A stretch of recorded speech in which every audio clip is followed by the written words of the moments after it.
Yesus. Di sana dikatakan Simson itu sebelum lahir, sebelum ada di kandungan ibunya sudah dijanjikan, sudah ditetapkan oleh Tuhan untuk menjadi nazir Tuhan. Bahasa Bataknya najis saya mau bacakan dulu di bahasa Batak pasal 13 ayat 5 dan 7 tadi ya. Ai idama gabe-gabean maho jala tubuon sa anak sada jala raut parnabung dan jadi dais uluna ai gabe halakna pina pulik di debatado dana kisian bortian jala ibana manuka puan Israel dan sian tangan ni halap Filistin. Ayat 7 tentang nazir juga. Alai minna do mandok au idama gabe-gabean mahu jalan tumbuhan anak sada on pedang jadi inumonmu anggur manang si inumon na koras jaladang jadi panganonmu manang ahana ramun ai gabe halak nabi na pulik ni debatado dak danaki sian bortian sahat rodi kama matena. Nazir yang pinapulik kalau bahasa Batak yang dikhususkan Tuhan. Karena ada nazar, nazar itu janji untuk Tuhan. Ya, apa katanya? Sejak dalam kandungan Simson itu rambutnya tidak boleh dicukur. Ya, nazar khusus. Lalu dia tidak boleh menyentuh minuman dari anggur ataupun minuman keras. Gitu ya. Lalu yang ketiga apa? Dia tidak boleh bersentuhan dengan yang haram, yang ramun katanya tadi bahasa Batak ya. Nah ramun, yang najis. Gak boleh dia bersentuhan dengan yang haram, karena dia dikhususkan oleh Tuhan. Sejak dia lahir pun dikatakan Tuhan sudah memberkati dia. Ya, 24 tadi dikatakan. Lalu perempuan itu melahirkan seorang anak laki-laki dan memberi nama Simson kepadanya. Anak itu menjadi besar dan Tuhan memberkati dia.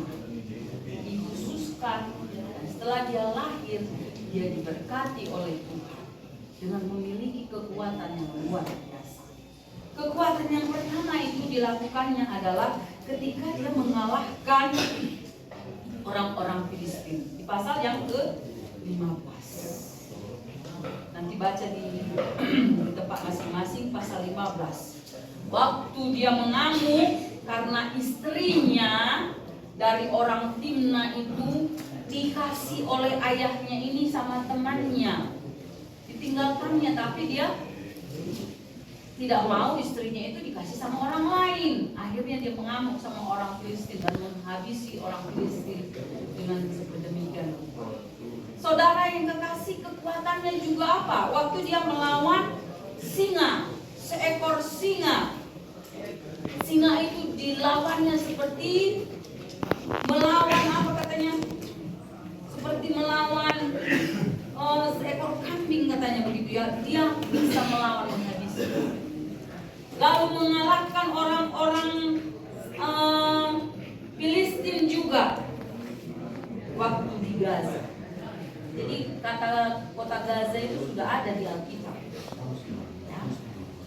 Orang di Gaza itu memang musuh orang Israel sejak zaman Simson, orang Filistin. Ya.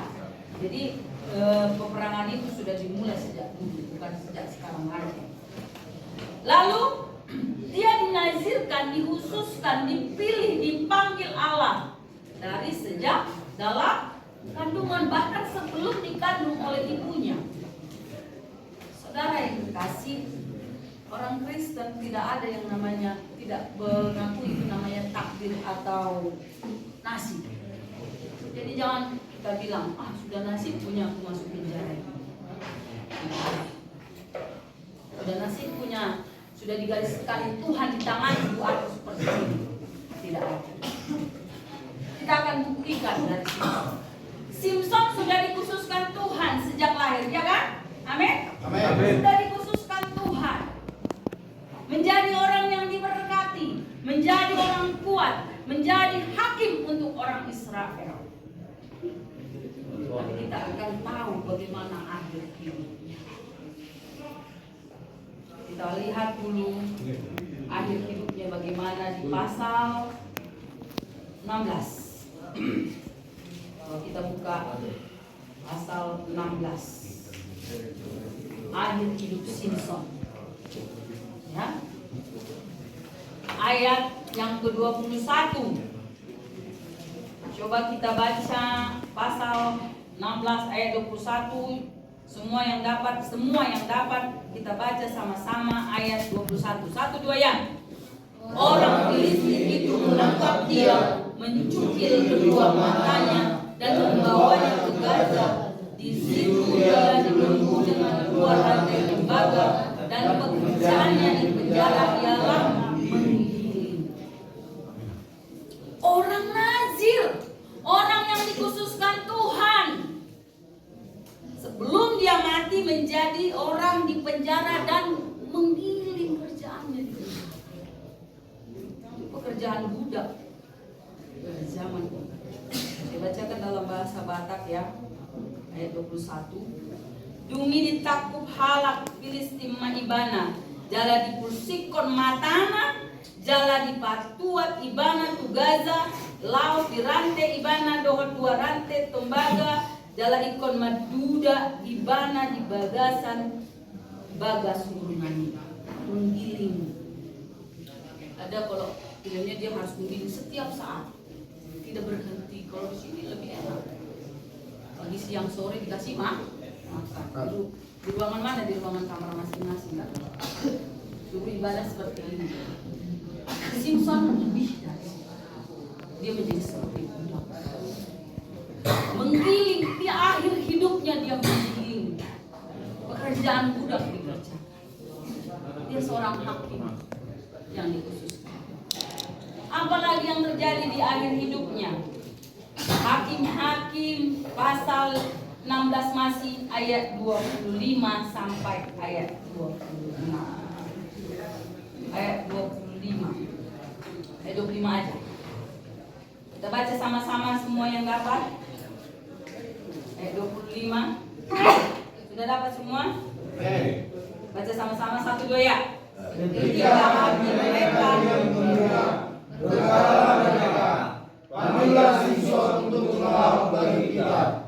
Simson dipanggil dari penjara, lalu dia melawak di depan mereka. Kemudian mereka menyuruh dia berdiri di antara diam-diam. Udah, 25 aja. Jadi orang marlas loha nasida akanin nama kita jo masih Simson asa riburan kita dibahen. Jadi didok nasida mengalami si Simson sian bagas surungani gade manotori ibana di jolo nasida di pajongjong nasida ma ibana di kolak-kolang ni akad yang pernah. Akhir hidupnya yang kedua, orang yang diberkati Tuhan dengan kekuatan yang luar biasa.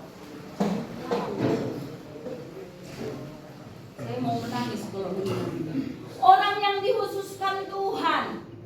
Pertama tadi jadi penggiling di penjara. Yang kedua jadi pelaut. Orang yang kuat, orang yang terhormat jadi seorang pelaut. Miris ya? Kira-kira miris nggak? Di akhir hidup kita udah mati berubah. Udah biar halaknya di paleale. Pelawak itu kan karena di paleale aja dia disuruh melawak di depan orang banyak. Bukan karena seperti di TV dikasih duit, tidak. Karena untuk di paleale akhir hidupnya orang yang hebat. Saya menangis dulu, merinding. Lalu dia mati di gedung itu. Setelah dia menarik kedua tiang itu, sama-sama orang yang menghina Tuhan. Padahal dia dikhususkan oleh Tuhan. Ngeri kematian. Mati tidak punya keturunan. Kita lihat, belajar dari itu. Yang pertama, tadi dibilang dia harus mengkhususkan diri dan tidak boleh menyentuh yang yang najis, ya kan? Yang pertama yang dia lakukan, dia melanggar hal itu. Tidak memegang yang najis, katanya. Tapi di Hakim-Hakim pasal 14 ayat 8 dan 9. Jadi kita buka baca sama-sama, kita belajar sama-sama dalam firman Tuhan.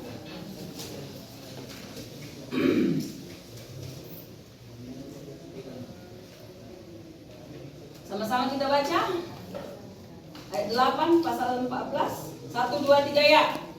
Setelah beberapa waktu kembalilah ia ke sana untuk kawin dengan perempuan itu. Dan ketika ia menyimpang dari jalan untuk melihat bangkai singa itu, tampaklah ada kawanan lembah pada kerangka singa itu dan juga madu.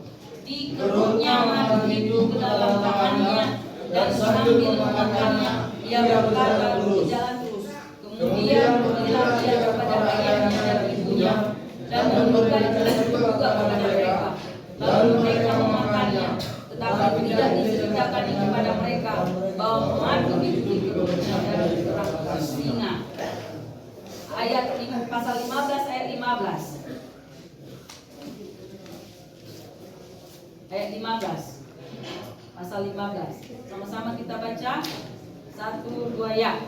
Kemudian dia menemui sebuah tulang orang berdaya emas diurutkannya tangannya, dipunggungnya dan dipukulnya mati 1.000 orang dengan tulang itu. Bapak Ibu yang dikasihi Tuhan, dalam agama Yahudi bukan hanya orang yang najis, orang yang dikhususkan, tapi kepada semua orang beragama Yahudi tidak boleh menyentuh yang bernama bangkai. Itu najis. Sedangkan mereka setelah menguburkan mayat keluarganya harus mandi sebersih-bersihnya sebelum dia kembali ke bait Allah, dan harus mengasingkan diri 7 hari sebelum kembali ke bait Allah. Itu peraturan agama Yahudi. Setelah menguburkan bangkai keluarga sendiri, itu hukum orang Yahudi. Itu adalah hal yang najis menyentuh bangkai. Tapi Simson makan madu dari bangkai singa. Dia melanggar hal yang dikhususkan untuk Simson. Apakah Tuhan meninggalkan dia saat itu? Belum. Tuhan masih kasih kesempatan. Karena Tuhan punya rencana, Simson harus memusnahkan orang Filistin, mengalahkan orang Filistin. Dia masih dipakai. Jadi jangan heran Bapak Ibu, kok orang itu kaya terus, diberkati terus, padahal nggak pernah gereja, mulutnya cakap kotor, pernah dari PD. Tuhan masih memberi izin untuk dia Simson diberkati. Di ayat 5, Hakim-Hakim 15 ayat 15, bahkan rahang itu Tuhan izinkan untuk dipakai. Simson mengalahkan orang Filistin. Rahang dari keledai yang mati. Bisa nggak dia pakai pedang atau tombak atau kayu yang ada di sekelilingnya? Bisa kan? Tapi dia pakai rahang dan bangkai keledai. Dia langgar perjanjian Tuhan, perintah Tuhan.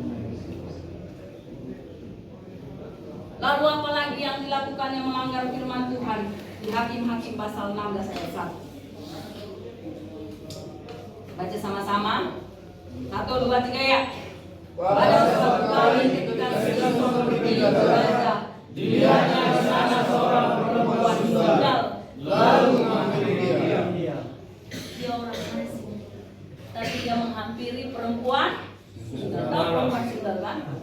Perempuan tunasusila kalau bahasa halusnya. Empor-empor. Dia hampiri, dia jumpai. Dia menajiskan diri ketiga kali. Dia masih diberkati Tuhan, masih dipakai Tuhan, masih luar biasa dia dipakai Tuhan. Ya, Sehingga orang Filistin waktu dia menikah dengan Delila. Delila bukan perempuan Sunda ya, perempuan baik-baik. Tapi itu pun dalam agama Yahudi, bahkan sampai saat ini orang Yahudi tidak boleh menikah di luar dari suku Yahudi. Dia langgar itu. Tidak boleh menikah dari orang di luar Yahudi. Sama kayak kita juga orang Batak. Kadang-kadang orang tua bilang gini, moloboy amang. Kurang pola buat siat halak nasi. Kurang do halak kita. Kan itu kan? Itu prinsip orang Yahudi itu. Kalau bisa katanya, kalau orang Batak kalau bisa, kalau di orang Yahudi enggak. Kita hanya boleh mengambil perempuan dari suku kita, dari bangsa kita. Dia langgar, 2 kali dia melanggar. Istrinya yang pertama orang suku Timna, yang kedua Filistin, yaitu si Delila. Ya. Kelemahan si Simpson banyak. Kelemahan yang pertama tidak bisa menahan dirinya dengan makanan. Ditengoknya madu dari bangkai dimakannya. Tidak dapat menguasai diri, tidak dapat menguasai perutnya, tidak dapat menguasai emosinya. Dia lihat rahang langsung dihajarnya orang Filistin. Kalau dia bisa kuasai emosinya, dia mungkin bisa pergi ke satu tempat, dia ambil kayu atau dia ambil sesuatu, baru dia melawan orang. Baru apalagi yang tidak bisa dikuasainya? Nafsu birahinya. Dia menghampiri perempuan Sunda. Si Delila cantik sehingga dia bisa dibujuk oleh istrinya. Dirayu, direngek, berapa? Kita ini dikhususkan oleh Tuhan. Amin. Kita semua dipanggil oleh Tuhan menjadi milik kepunyaannya. 1 Petrus mengatakan kamu adalah bangsa yang terpilih, imamat yang rajani, bangsa umat pilihan. Ada perjanjian Tuhan dengan kita. Ketika Tuhan Yesus sudah menebus kita, kita sudah lihat filmnya. Dengan bayaran yang mahal, bukan dengan emas, bukan dengan perak, tapi dengan nyawanya sendiri, dengan darahnya sendiri, supaya kita mengerjakan keselamatan kita. Manusia tidak selamat karena perbuatan baik, karena tidak ada manusia yang bisa berbuat baik 100%. Benar nggak? Ada yang bisa berbuat baik sampai 100%? Di hatinya bersih, di pikirannya bersih. Kita tidak tahu hati dan pikiran manusia. Benar kan? Kadang-kala dia sudah bisa berbuat baik, tapi karena orang yang berbuat baik sama dia tidak bisa membalas perbuatan baiknya, mungkin hatinya sedih dan sakit hati. Tuhan sudah membayar kita, mengkhususkan kita, tapi kita sering kali melakukan apa yang tidak berkenan di hadapan Tuhan, seperti Simson. Kita ini dinazir Tuhan, kita ini sudah dikhususkan Tuhan, kita mahkota ciptaan Tuhan. Kita sering mengikuti apa yang menjadi keinginan hati kita, maka kita mau sampai kepada hal yang tidak sesuai dengan rencana. Saudara yang dikasih dalam nama Yesus, firman Tuhan ini sudah kita dengar. Saya percaya kita semuanya tidak mau di akhir hidup kita seperti Simpson. Ada yang mau seperti Simpson? Ada? Ada. Jadi penggiling, jadi pelawak yang dipalea-lea, mati tanpa ketemu. Orang sehebat apapun, orang sejago apapun, orang yang pangkatnya setinggi apapun, kalau dia lari dari firman Tuhan, hidupnya berakhir dengan tragis. Apakah itu berlaku hanya pada Simpson? Belajar dan lihatlah orang-orang di sekeliling kita. Belajar dari berita-berita. Pernah dengar tentang Rafael Alun kan? Pernah dengar beritanya itu? Seorang yang punya pangkat tinggi di Kementerian Keuangan, tapi karena dia tidak mendidik anaknya dengan baik, karena anaknya melakukan hal yang tidak baik,